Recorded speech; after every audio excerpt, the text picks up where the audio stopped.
A lot of times in life, we see somebody responding strangely or having a big reaction to something, and we think they have a problem, when what's really going on is they have a superpower. Ken Page is an amazing author, and his work is some of the best path to self-love I've ever seen. And he makes a really big distinction around superpowers. He calls them your core gifts. And basically, he says that you can't love yourself until you recognize your core gifts and your superpowers. Those aspects of yourself that make you so uniquely you. And where we have core gifts, we are a lot. Think of someone who's extremely sensitive, or someone who is extremely honest, or someone who is extremely loyal, or extremely competitive. All of these are different types of superpowers that we have.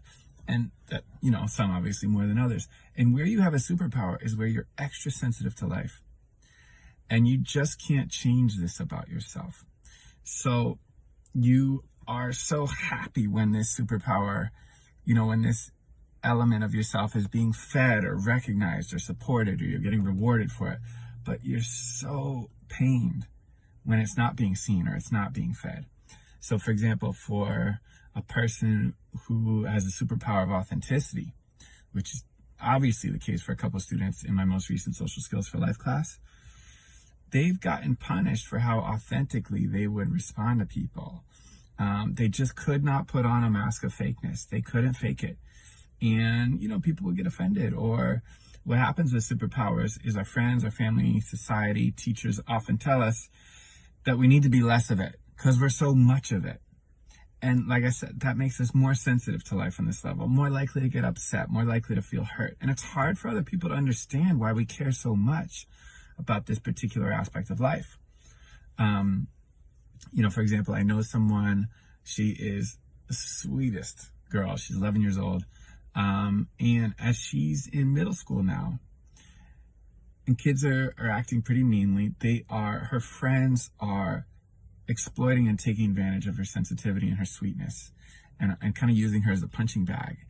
And she's accepting it because she can't imagine being mean back. And so anyway, in all these different ways, if we're not careful, we can put ourselves in situations in terms of friendships or romantic partner or the work we choose or activities we engage in that are actually punishing us for being who we are, that are punishing us for being as much as we are because of these superpowers we have. Or maybe they're just failing to recognize and honor and cherish the superpower we have.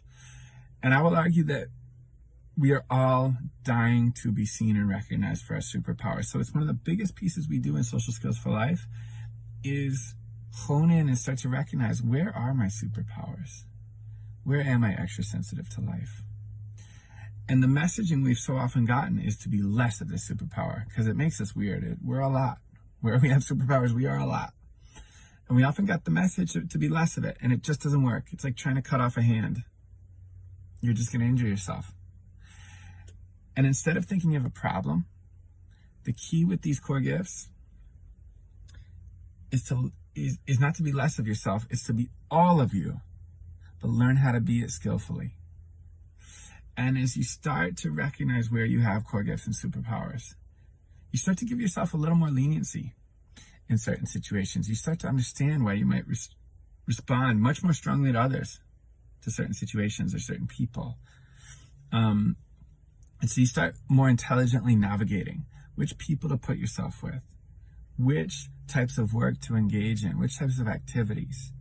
And over time, you just start to put yourself around people and activities and work, etc., that love you for being as much of you as you are. And it's the best. It feels amazing. You get to be where you belong.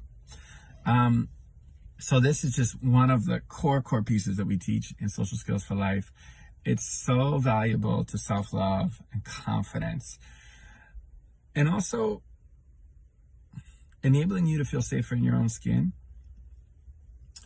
Ken Page says something really important, which is it's not even enough just to be aware of your superpowers. You have to treasure them. And it takes time, by the way, it's a process, until you get to the point of treasuring your unique qualities where you are a lot in life, which are your superpowers, your core gifts, until you treasure them, you make the mistake usually of putting these gifts into the hands of people and relationships and activities that don't treasure them, that don't cherish and honor and protect them. And you get hurt, and you spend time not being valued the way you could be. So maybe, look at yourself, check in. Where do you possibly have some core gifts or superpowers that you used to think were a problem? And can we start to see they're actually a superpower? And actually a door can start to open where you can start to see how to navigate your life much more intelligently, where, like I said, you are rewarded for being as much of you as you are, as opposed to punished or just having it ignored.